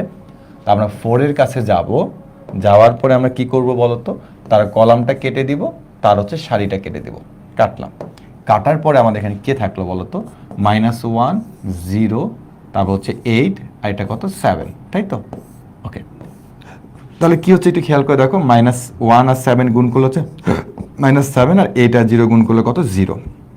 ভাইরা যারা এটা ক্যালকুলেশন পারোস নাই তাদের পিটা মতো এটা, হ্যাঁ এটা অ্যান্সার পারো নাই তাই না, একদম 87 লিখছে রে ভাই, হ্যাঁ -1087, আচ্ছা -1087, হ্যাঁ। তার মানে দেখো আমি আবার বলছি এটাও অ্যান্সার হতে পারে আবার এটাও অ্যান্সার হতে পারে, দুটাই অ্যান্সার। এখন তোমার অপশনে কী দেওয়া তুমি সেটা দেখবা, বা যদি কখনো তোমাকে তারা সৃজনশীল প্রশ্নের মধ্যে এটা কতে দেয়, খোয়ার গয়ে দিবে এটা চিন্তা করো না, কতে যদি দিয়ে থাকে তুমি অবশ্যই এই পর্যন্তই যাবা, সেভ জব এই পর্যন্ত যাবা, -7, ঠিক আছে, শেষ পর্যন্ত যাবা। এবার চলে সেইটাতে একটা মজার অঙ্ক বলছে 1,2তম অনুরাশি -3 হলে এক্স এর মানটা নির্ণয় করো, এক্স এর মানটা নির্ণয় করো। আমি বলছি কি 1,2তম অনুরাশি -3 হলে, এখন এটা তো প্যাচ লাগিয়ে গেছে যে ভাইয়া এর আগে তো আপনি শিখালেন যে 4 ভুক্তির অনুরাশি কত, 2 এর অনুরাশি কত, এরকম করে শিখাইছেন, কিন্তু এখন তো তারা এখানে বলছে 1 আর 2, তার মানে কি আমি এখন 1 এর কাছে যাব, 1 এর কাছে গেলাম, 1 তো হচ্ছে 2টা, 2 তো নাই, তাহলে এটা আসলে কি বোঝাচ্ছে। দেখো ভাইয়ারা আমরা কিন্তু 1,2তম বলতে আসলে কাকে বুঝাই, কাকে বুঝাই, একদম যদি আমি তোমাকে এখানে নিয়ে চলে আসি, দেখো আমি বলছিলাম না এই 1 দ্বারা 1 নম্বর সারি 1 নম্বর কলাম বোঝায়, এই 1 2 দ্বারা 1 নম্বর সারি 2 নম্বর কলাম বোঝায়, এই 1 3 দ্বারা 1 নম্বর সারি 3 নম্বর কলাম বোঝায়, এই 3 2 দ্বারা 3 নম্বর সারি 2 নম্বর কলাম বোঝায়। তো একটু খেয়াল করে দেখো, একটু খেয়াল করে দেখো যে আমাদের এখানে কি বলছে, 1,2 বলছে না, তার মানে এটা কোনো ভুক্তি না, বলছে যে যে ভুক্তিটার কথা বলতেছে সেই ভুক্তিটার অবস্থান হচ্ছে 1,2, তার মানে অবস্থান 1,2 মানে আমি কি 1 নম্বর সারি 2 নম্বর কলামে যে ভুক্তিটা আছে তার তোমাকে অনুরাশিটা নির্ণয় করতে বলছে। তাহলে 1 নম্বর সারি 2 নম্বর কলামে এরকম ভুক্তিটা কে বলো তো, 1, তার মানে 1 থেকে আমি 1 নিয়ে নিই, 1 নম্বর সারি, দেখো এটা হচ্ছে 1 নম্বর সারি, হ্যাঁ এ যদি তুমি চিন্তা করো তাহলে এটা 1 নম্বর সারি 2 নম্বর কলাম, দেখো যে 1 নম্বর সারি 2 নম্বর কলাম, তার মানে অ্যাকচুয়ালি তোমাকে তাহলে এই 1 এর কি নির্ণয় করতে বলছে, অনুরাশি নির্ণয় করতে বলছে। এখন তুমি তাহলে কি করবা, দেখো এর কাছে যাবা, তার কলাম কাটবা, তার সারি কাটবা, কাটার পরে তুমি কি পাচ্ছ দেখো তো, আমি পাচ্ছি যে 0x13। এখন তারা তোমাকে বলছে এই যে তুমি অনুরাশিটা নির্ণয় করলা, এই অনুরাশি নির্ণয়ের মানটা হচ্ছে কত বলো তো, -3, তাই তুমি বলবো হচ্ছে ইকুয়াল টু হচ্ছে -3, এই অনুরাশি মানটা হচ্ছে -3, তাহলে আমি এটা ইকুয়াল টু কত, -3। এখন দেখো তুমি এটাকে একটু ক্যালকুলেশন করে 0 মাইনাস হচ্ছে x ইকুয়াল টু হচ্ছে -3, তাহলে অতএব x ইকুয়াল টু হচ্ছে কত বলো তো 3। তাহলে অ্যান্সার কত বলতো এক্স ইকুয়াল টু 3। এই যে তোমরা অনেকে অ্যান্সার দিয়ে দিচ্ছ, ভেরি গুড ভেরি গুড। তার মানে দেখো তোমরা কিন্তু ক্লিয়ারলি বুঝে গেছো। তো পরীক্ষাতে কিন্তু আমাদের সাধারণত এরকম করে থাকে না যে 4 ভুক্তির অনুরাশি নির্ণয় করো, তারা পরীক্ষাতে এটাই বলে যে 1,2 তম ভুক্তির অনুরাশি নির্ণয় করো, ঠিক আছে, বা 2,3 বা যে কোনোটা বলতে পারে, কিন্তু যে কোনোটা তারা তোমাকে বলতে পারে। এবার আমরা চলে আসবো হচ্ছে সহগুণকের কাছে। এবার আমরা চলে আসি সহগুণক। তো সহগুণকের একটু আশা করি অনুরাশিটা তোমরা ক্লিয়ারলি বুঝতে পেরেছো প্রত্যেকে। এবার আমরা চলে আসি হচ্ছে সহগুণকের কাছে। তো সহগুণকে ইংলিশ নামটা একটু মনে রাখবা কোফ্যাক্টর। সহগুণকে ইংলিশ নামটা কি বলতো কোফ্যাক্টর। কেন ইংলিশ নামটা মনে রাখবো? অনেক সময় স্যাররা দুষ্টমি করে বলে যে এই ভুক্তির কোফ্যাক্টর নির্ণয় করো, তখন বলবে কোফ্যাক্টর আবার কি জিনিস, এটা তো আমরা শিখি নাই। এটা মানে হচ্ছে কি বলতো সহগুণক, ঠিক আছে।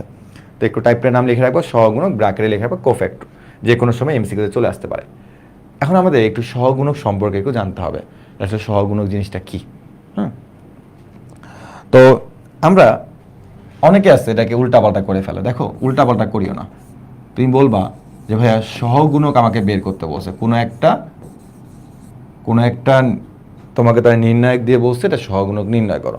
তুমি মনে রাখবে ভাইয়ারা সহগুণক মানেই হচ্ছে অনুরাশি। সহগুণক মানে হচ্ছে কি বলতো অনুরাশি। তো দেখো তো সহগুণক ইকুয়াল টু আমি অনুরাশি বলছি। তো কিছুক্ষণ আগে কি আমরা অনুরাশি নির্ণয় করা শিখলাম না? যে অনুরাশি নির্ণয় করা শিখছি।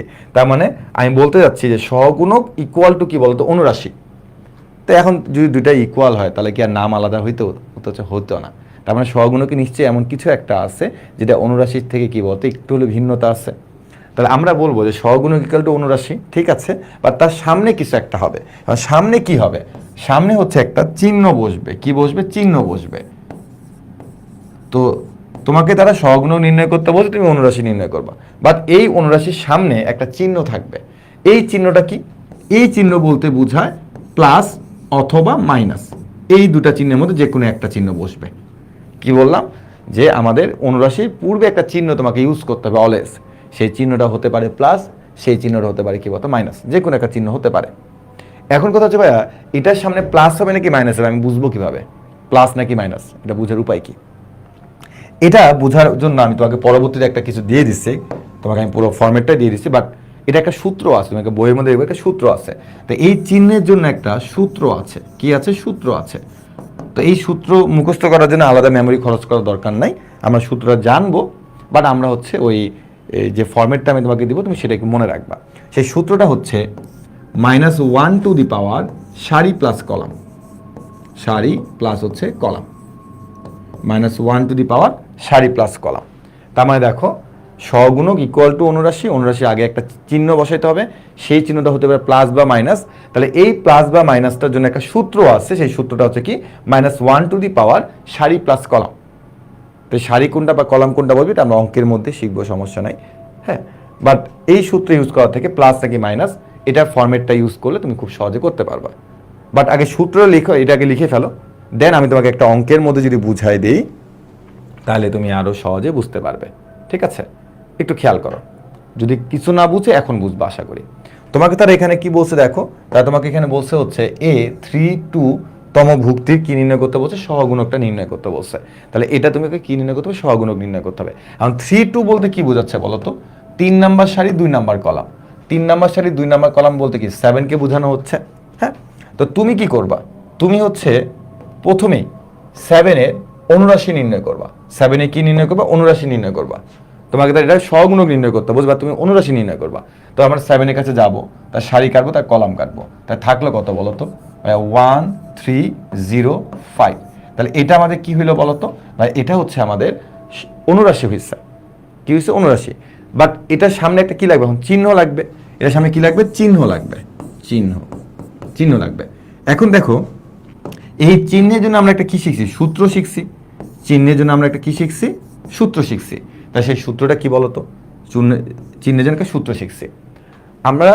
একটু আগে সেই সূত্রটা লিখছিলাম হচ্ছে মাইনাস, এই সূত্র হয়ে গেল, -1 দিয়ে সারি প্লাস কলাম। হ্যাঁ, তো আমরা -1 দিব, -1 দিলাম। সারি প্লাস কলাম মানে কি? তুমি যেই ভুক্তিটা সহগুণক নির্ণয় করতেছো ওই ভুক্তিটা কত নাম্বার সারি এবং কত নাম্বার কলামে আছে। তার মানে দেখো 7 এ হলো কি 3 নাম্বার, তোমার 3 নাম্বার সারি এবং 2 নাম্বার কলামে আছে, এবং তার এখানে বলছে 3 নাম্বার সারি 2 নাম্বার কলাম। তার মানে সারির নাম্বার হচ্ছে 3, কলাম নাম্বার হচ্ছে 2। বুঝা গেছে যে 3+2 কেমনে পাইছে? কারণ এই যে 7 ভুক্তিটা আছে এ হচ্ছে 3 নাম্বার সারি 2 নাম্বার কলামে আছে, তো এই জন্য আমরা বলছি কি 3+2। আর এখানে যা আছে তাই লিখে দিলাম 1305। তাহলে এখন তোমরা একটা জিনিস একটু মনে রাখবা, দেখো সেটা হচ্ছে কি, যে যদি কখনো তোমরা দেখো যে -1 উপরে বিজোড় সংখ্যা আছে, -1 উপর বিজোড় সংখ্যা আছে, তখন তুমি এখান থেকে সব সময় নেগেটিভ পাবা। কি পাবা? নেগেটিভ পাবা, মাইনাস পাবা। আর যদি তুমি কখনো দেখো -1 উপর একটা জোড় সংখ্যা আছে, তুমি তো জানো যে -1 উপর যদি কখনো স্কোয়ার থাকে তাহলে সেটা পজিটিভ হয়ে যায়। তাহলে -1 উপর যে কোনো একটা জোড় সংখ্যা 2, 4, 6, 8 যে কোনো কিছু যদি থাকে তাহলে সেটা কী হবে বলতো? পজিটিভ হবে। কি হবে? পজিটিভ হবে। ঠিক আছে, তাহলে -1 উপর কি আছে? বিজোড় সংখ্যা। কি মানে বিজোড়? 3 আর 2 যোগ করলে কথা 5 হয়, 5 হয় না? তাহলে -1 উপর বিজোড় সংখ্যা, তাহলে কি বলবো? মাইনাস বলবা, মাইনাস। হ্যাঁ, -1305। তাহলে এখন তুমি একটু এখানে ক্যালকুলেশন করবো, 5 একে 5 মাইনাস হচ্ছে 0, তারপরে ক্যালকুলেশন করলে কত আসবে বলতো? -5। আমি তোমাকে একটু বড় করে দিলাম, তোমাকে বোঝানোর জন্য আমি এতগুলা কাজ করলাম। ঠিক আছে, তো এই যে দেখো তো ভাইয়া, চিহ্নের জন্য যে আমি এখানে এতগুলা কাজ করছি, শেষ করে একটা মাইনাস পাইছি, সূত্র ইউজ করার পর একটা মাইনাস পাইছি। তাহলে এই মাইনাসটার জন্য যদি আমি এই ফর্মেটটা ডিরেক্টলি ইউজ করি, যে আমার হচ্ছে এইখানে যে অবস্থান করবে সে হচ্ছে কি বলতো? মাইনাস। তাহলে কিন্তু আমরা ওই সূত্রে অ্যাপ্লাই করতে হচ্ছে না। তো একটু আগে অনেকে কমেন্ট করতেছিল না যে ভাই প্লাস মাইনাস প্লাস এলে কেমনি আসছে, এটা আসছে হচ্ছে -1 টু দি পাওয়ার সারি প্লাস কলাম, এটার উপর ভিত্তি করে। যেমন দেখো এটা কেন প্লাস হয়েছে? কারণ -1 টু দি পাওয়ার, এইটা কয় নাম্বার সারি কয় নাম্বার কলাম? 1 নাম্বার সারি 1 নাম্বার কলাম, 1 নাম্বার সারি 1 নাম্বার কলাম, তাহলে কি হয়ে গেল? পজিটিভ হয়ে গেল। পজিটিভ হয়ে গেল। এটা কেন নেগেটিভ হয়েছে? কারণ -1 টু দি পাওয়ার 3 নাম্বার সারি 2 নাম্বার কলাম, তার মানে কি হয়েছে? নেগেটিভ হয়েছে। এই যে নেগেটিভ, বুঝছো? এবারে প্রত্যেকটা ভুক্তির অবস্থান আসলে তুমি বের করতে পারবা, প্লাস নাকি মাইনাস, এটা তুমি বের করে ফেললাম, প্লাস নাকি মাইনাস। এখন আমরা এখান থেকে খুব সহজে, আমি বললাম ভাই আমি যদি চিহ্ন ভুলে যাই, তুমি জীবনও চিহ্ন ভুলবা না।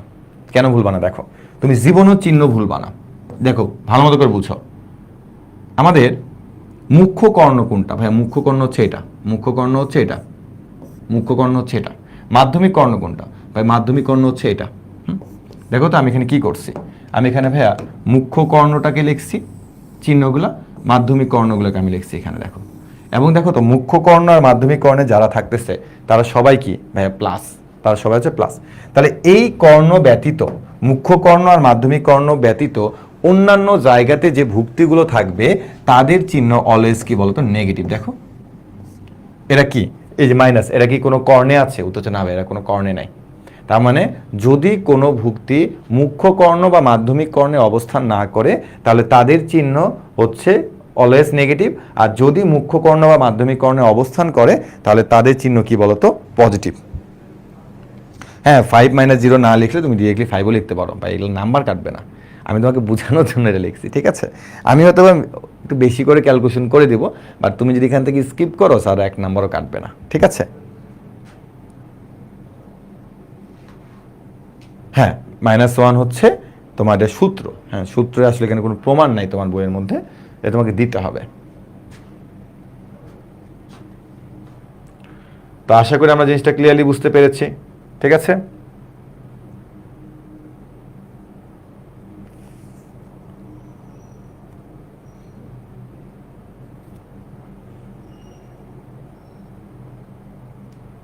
দেখো তো আমরা সহগুণকটা বুঝতে পেরেছি কিনা, আমরা সহগুণকটা বুঝতে পেরেছি কিনা সবাই একটু কমেন্ট করে বলো। ক্লিস্টার ক্লিয়ার, ওকে। এবার আমরা চলে আসি হচ্ছে নির্ণয়কের মান নির্ণয়ের ধাপসমূহ। তো এখানে ধাপগুলো লেখা আছে, তোমরা একটু দেখে নিও।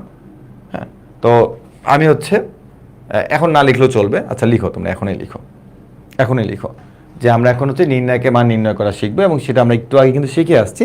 তো আমি বলছিলাম না এটা আমরা একটু পরে বিস্তার আলোচনা করব। তো এই যে এখন একটু আমরা বিস্তার আলোচনা করব।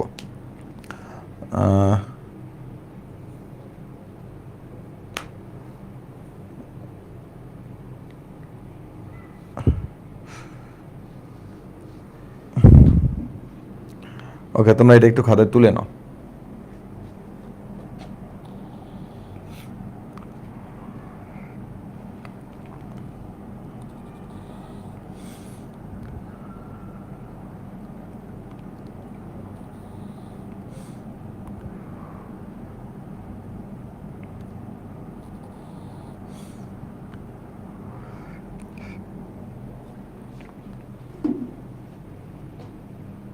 স্যার যদি 3 হইতো, 3 হইতো বলতে কি বুঝাচ্ছ?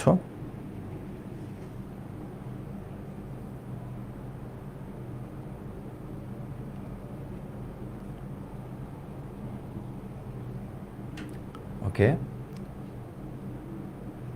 তো আমি তোমাকে এটা খুব সহজে এখানে করাচ্ছি, সমস্যা নেই। দেখো একটু আগে আমরা কিন্তু শিখছিলাম, হ্যাঁ, তা আমি তোমাকে বলছিলাম যে ভাই তুমি যে কোনো সারি বা যে কোনো কলাম বরাবর তুমি বিস্তৃতি করে তুমি অ্যান্সারটা বের করতে পারবা, ঠিক আছে? চলো আমরা সেটা একটু দেখি। তো প্রথমে আমরা হচ্ছে প্রথম সারি বরাবর বিস্তার করব, প্রথম সারি বরাবর, হ্যাঁ। দেখো, তো প্রথম সারিতে কী করবো, 1 এর কাছে যাব, 1 এর কাছে গেলাম, তার কলাম কাটবা, তার সারি কাটবা, তার 1 কাটবা, তার সারি কাটবা। আচ্ছা আমি তোমাকে বললাম একটা কাজ করো, তুমি তুমি প্রত্যেকটার সহগুণক বের করো, 1 এর সহগুণক, 2 এর সহগুণক, 3 এর সহগুণক বের করবা। বের করার পর তাদের চিহ্নগুলো বসে দিলে সেটা তুমি তার নির্ণয়কের মানটা পেয়ে যাবা। বাট আরও সহজ কথা হচ্ছে 1 এর কাছে যাব, তার কলাম কাটবো, সারি কাটবো। তাহলে কত দেখো, 6 5 30, 6 5 হচ্ছে 30, মাইনাস হচ্ছে প্লাস, 4 6 হচ্ছে কত, 24। যখন 2 এর কাছে যাবো তখন কি হতে, মাইনাস বলতে হবে না, কারণ আমরা জানি এটা প্লাস, এটা মাইনাস, এটা প্লাস, মাইনাস। এবার বুঝছো তাহলে মাইনাসটা কেন আসছে, মাইনাস 2 দিলাম, 2 দিলাম, কলাম কাটলাম, সারি কাটলাম, 4 6 হচ্ছে 24, 4 6 হচ্ছে 24, তারপর হচ্ছে মাইনাস হচ্ছে প্লাস, 6 দুগুণে কত, 12। এবার 3 এর কাছে গেলে কি করতে হবে, প্লাস 3 লিখতে হবে। কেন প্লাস 3 লিখছি সেটা আমরা একটু আগে দেখছিলাম। ওকে, এটা কাটো, এটা কাটো, তার কত হচ্ছে 4 4 16, মাইনাস হচ্ছে 10, 16 মাইনাস হচ্ছে 10। এখন তোমাকে এটাকে ক্যালকুলেশন করতে হবে, ঠিক আছে? তুমি 30 আর 24 যোগ করো, তাহলে কত পাচ্ছ বলো তো, 54 পাচ্ছ, মাইনাস 24 আর 12 তুমি যোগ করবা। আমি একটু ক্যালকুলেটার নিই যেন কোনো ভুল না হয়। ক্যালকুলেটার এখানে অনেক হয় না। ওকে, 24 36, তাই তো, 36 কত, 72, তারপর হচ্ছে প্লাস, এখানে হচ্ছে 6 3 6 কত, 18। একটু বলো তো এটা ক্যালকুলেশন করলে কত হচ্ছে, 54 আর 18 যোগ করি, 54 মানে 72 72 জিরো হয়ে যাচ্ছে, তাই না, জিরো। এটা ক্যালকুলেশন করলে জিরো হচ্ছে, ঠিক আছে? এটা ক্যালকুলেশন করলে জিরো হচ্ছে, অ্যান্সার জিরো, ঠিক আছে? তো এরপর তুমি একটু খেয়াল করে দেখো যে ভাইয়া এই অঙ্কটাই তো আপনি ওখানে কপি করে তুলছেন, কেন তুলছেন? কারণ আমি তোমাকে একটা কথা বলছিলাম যে তুমি প্রথম সারি বরাবর বা দ্বিতীয় সারি বা তৃতীয় সারি, যে কোনো সারি বরাবর বিস্তৃতি করলেই তুমি কিন্তু অ্যান্সারটা একই রকম পাবা। তো আমি কি এখানে সারি বরাবর বিস্তৃতি করছি, সারি তো বুঝে, এটা হলো সারি, সারি বরাবর বিস্তৃতি করছি। বা যদি আমি সারি বরাবর বিস্তৃতি না করে যদি আমি কলাম বরাবর বিস্তৃতি করতাম, এটা প্রথম কলাম, তুমি ইচ্ছা করলে দ্বিতীয় কলাম বরাবর বিস্তৃতি করতে পারো, তোমার ইচ্ছা। হ্যাঁ, আমি এটা প্রথম কলাম বরাবর যদি বিস্তৃতি করি তাহলে কি হয় দেখো, 1 লিখলাম, 1 লেখার পরে, হ্যাঁ, তার সারি কলাম বাদ দিয়ে দাও, 6 5 30, মাইনাস হচ্ছে প্লাস হচ্ছে 4 6 24। এবার তুমি 4 লিখবা, এটা প্লাস, এটা কিন্তু মাইনাস ছিল, এখানে মাইনাস 4 দিলাম, মাইনাস 4 দিলাম।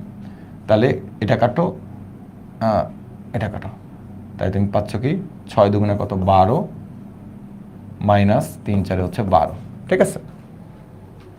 4 কাটো, 6 দুগুণে 12, 3 4 12, ওকে। তারপর তুমি হচ্ছে 2 লিখবা, প্লাস মাইনাস এটা প্লাস হবে, প্লাস 2 লিখবা, ঠিক আছে? প্লাস 2 যদি তুমি লিখো তাহলে তার সারি কাটো, তার কলাম কাটো, তাহলে কত হয়, মাইনাস হচ্ছে 6 দুগুণে 12, মাইনাস হচ্ছে 3 5 15, ঠিক আছে? এখন তুমি একটু ক্যালকুলেশন করে দেখো কত আসতেছে, কত আসছে দেখো, এখান থেকে কত পাচ্ছ তুমি, 54, হ্যাঁ। তারপর তুমি এখানে পাচ্ছ কত, 27, 27 দুগুণে কত, 54, মানে মাইনাস, কিন্তু এখানে মাইনাস আসছে, এখানে মাইনাস গুণ হয়ে গেলে মাইনাস 54, তাহলে কত আসতেছে বলো তো, জিরো আসতেছে। তাই তুমি একটা জিনিস খালি খেয়াল করে দেখো যে এখানে আমি হচ্ছে সারি বরাবর বিস্তৃতি করে কত পাইছি, জিরো, আর এখানে আমি কি বলতো, কলাম বরাবর বিস্তৃতি পাই কি পাইছি বলতো, জিরো পাইছি, তাই না? তার মানে আমি সারি বরাবর বিস্তৃতি করে জিরো, কলাম বরাবর বিস্তৃতি করে কি পাইছি, জিরো পাইছি। তো এই জন্য বললাম যে যে কোনো তুমি সারি বা যে কোনো তুমি কলাম বরাবর বিস্তৃতি করো না, কারণ রেজাল্টটা একই। তোমার ফ্রেন্ড হয়তো বা সারি বরাবর বিস্তৃতি করছে, বা তুমি হচ্ছে কলাম বরাবর বিস্তৃতি করছো, তো দুজনের অ্যান্সার কি আলাদা আসবে? উত্তর হচ্ছে না, দুজনের অ্যান্সারই সেম আসবে। এখন আমরা কখন সারি বা কখন কলাম বরাবর বিস্তৃতি করব, তো সেটা আমরা জানবো যে বরাবর বা যেদিকে জিরোর পরিমাণ বেশি থাকে সে বরাবর বিস্তৃতি করতে হবে। তো সেগুলো আমরা ধীরে ধীরে আরও আমাদের নির্ণয় করা অনেক কঠিন কঠিন ম্যাথ আছে, সেগুলো থেকে আমরা সেটা জানবো। এটাতে আমাদের এখানে জানার কোনো দরকার নেই, ঠিক আছে? তো আমি আরেক যে কথাটা বলছিলাম এখানে অঙ্কটা দেওয়া আছে, হ্যাঁ, যেমন দেখো আমরা আশা করি বুঝতে পারছি। এবার একটু খেয়াল করে দেখো, তুমি এই যে একটা অঙ্ক দেখেছো, দেখো অঙ্কগুলো একটু ভুক্তিগুলো দিকে তাকায় দেখো, 1 2 3 0 0 6 7 8 9। তো তুমি চাইলেই প্রথম সারি বরাবর বিস্তৃতি করতে পারো বা প্রথম কলাম বরাবর বিস্তৃতি করতে পারো। তবে একটা জিনিস খেয়াল করে দেখো তো, যে যদি কোনোভাবে আমার এখানে একটা জিরো থাকতো আর এখানে একটা জিরো থাকতো, যদি এখানে একটা জিরো থাকতো এখানে একটা জিরো থাকতো, তাহলে কি এটার ক্যালকুলেশন কি করা দরকার পড়তো? কেন দরকার পড়তো না? কারণ দেখো এখানে একটা জিরো আছে, ব্র্যাকেট দিয়ে যদি একটা পৃথিবী থাকে, তাও অ্যান্সারটা কত হবে বলো তো? জিরো হবে। তার অ্যান্সারটা কী হবে? জিরো হবে। তার মানে আমাদের যদি জিরো থাকে সামনে, তো আমরা এটাকে যে কোনো কিছু দিয়ে গুণ করি না কেন, টোটাল অ্যান্সারটা কী হয়ে যাবে বলো তো? জিরো হয়ে যাবে। হ্যাঁ, টোটাল অ্যান্সারটা জিরো হয়ে যাবে।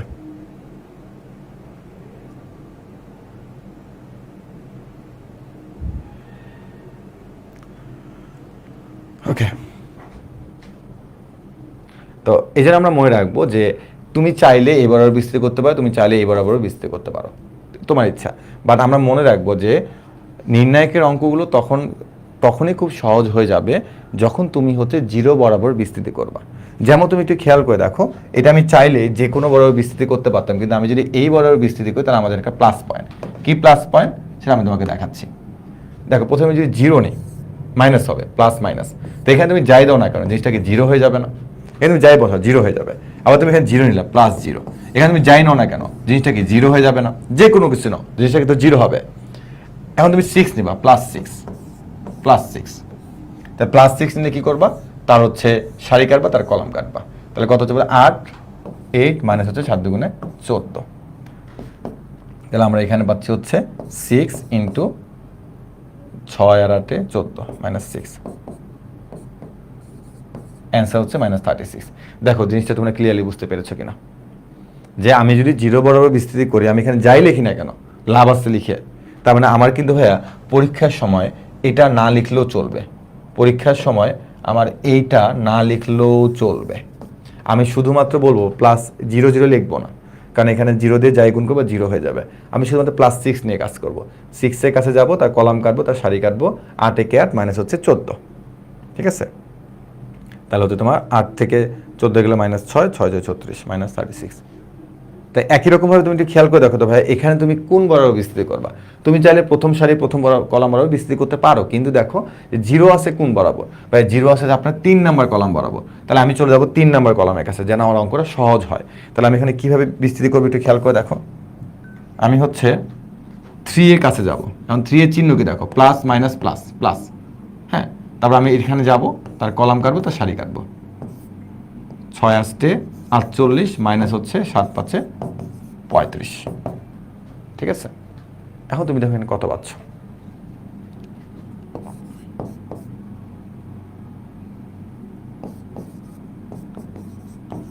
দেখো তো আমি বাকিগুলো নিয়ে কেন কাজ করলাম না, একটু বলো তো ভাইয়েরা।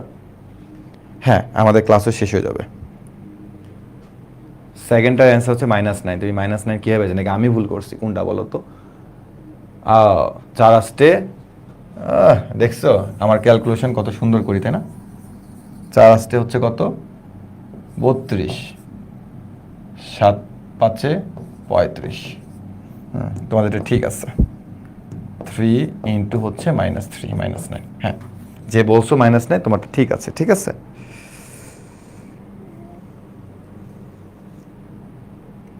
হ্যাঁ, যদি ভুক্তির মান না ভাইয়া, মানে ভুক্তিগুলো যদি তোমার 1 2 3 4 5 6 7 8 9 থাকে, অ্যান্সারটা জিরো হবে।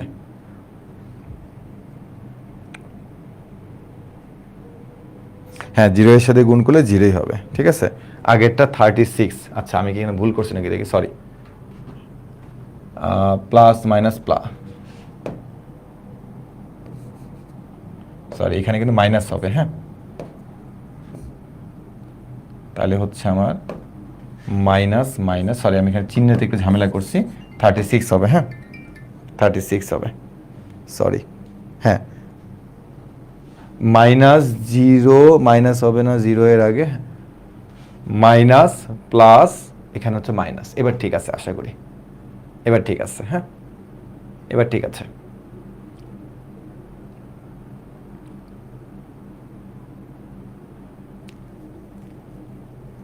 দেখো তো সব ঠিকঠাক আছে কিনা। ক্লাসের পিডিএফ কোথায় দিবেন?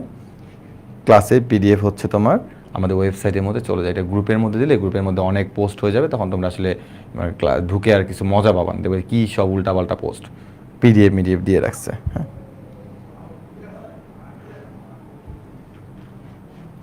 দেখো আমরা এতটুকু জিনিস পর্যন্ত ক্লিয়ারলি বুঝতে পেরেছি কিনা।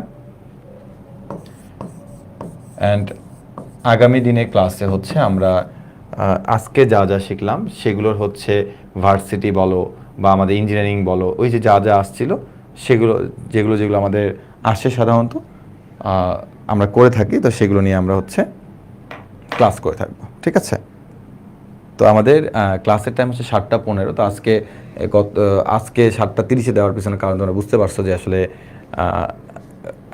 গলার ভয়েস ভালো না, বাট আমাদের ক্লাস কিন্তু 7:15 থেকে শুরু হবে, যেন আমরা 8:45-এর মধ্যে ক্লাসটা শেষ করতে পারি। ঠিক আছে, তো আশা করি তোমাদেরকে যা যা টপিকস পড়ানো হয়েছে তোমরা সব কিছুই বুঝতে পেরেছো। সো প্রত্যেকে ভালো থেকো এবং ক্লাসগুলো করিও।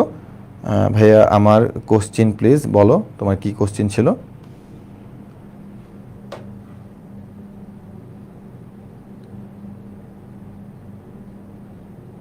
ভাই নির্ণায়ক আরেকবার বুঝান লাস্টের টুকু। তুমি যদি এইটা বুঝতে পারো তাহলে তোমাকে বাকিটা তোমাকে নিজের থেকে করতে হবে, বুঝছো? First plus second minus third plus, হ্যাঁ ঠিক আছে।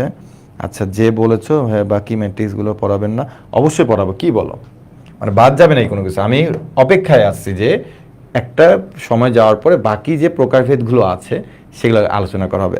তোমাদের কোনো কিছু বাদ যাবে না, তোমরা এখান থেকে বেশি কিছুই পাবা। হ্যাঁ তো দেখো যে যে বলছো আরেকবার বোঝানোর জন্য, এটা মনে হয় যে দেখো তুমি যখন এখানে একটা জিরো নিচ্ছ, দেখো তুমি এখানে জিরো নিলা, হ্যাঁ এখানে তুমি জিরো নিচ্ছ, যে বুঝো নাই একটু সে বুঝো। হ্যাঁ লাস্টটুকু আমি তোমাকে আরেকবার বুঝাচ্ছি। যেমন দেখো আমি এখানে এই বরাবর বিস্তৃতি করলাম, জিরো নিলাম, জিরো নেওয়ার পরে তার কলাম কাটলাম, তার সারি কাটলাম, তার সারি কাটলাম, কলাম সারি, তাহলে কত হচ্ছে দেখো তো, 2 আর 9 গুণ করলে কত হচ্ছে? তুমি এবার জিরো বরাবর বিস্তৃতি করবে, তুমি জিরো নাও, কলাম কাটো, সারি কাটো, তাহলে 9 দুগুণে 18। হ্যাঁ মাইনাস হচ্ছে কত বলো তো, 3 আসতে 24। তারপর তুমি মাইনাস হবে, তারপর তুমি আবার প্লাস জিরো নাও, প্লাস জিরো নাও, প্লাস জিরো নাও, কলাম কাটো, সারি কাটো, 9 একে 9, 9 একে 9, 3 7 21। হ্যাঁ এখন তুমি একটু বলো তো ভাই, মানে এটা কি লেখার কোনো দরকার আছে? কারণ তুমি এখানে ক্যালকুলেশন করে যাবো বা জিরো দিয়ে গুণ করলে কি হয় ভাই, জিরোই তো হয়। তো এটাতে লেখা না লেখাতে একই কথা না, তো এই জন্য তো আমি এটা লিখি নাই, আর এখানে ক্যালকুলেশন করে -6, তাহলে এই হচ্ছে আমার -36। এই জন্য আমি বলছিলাম যে তোমরা একটু হচ্ছে লিখবা না, একটু লিখবা না।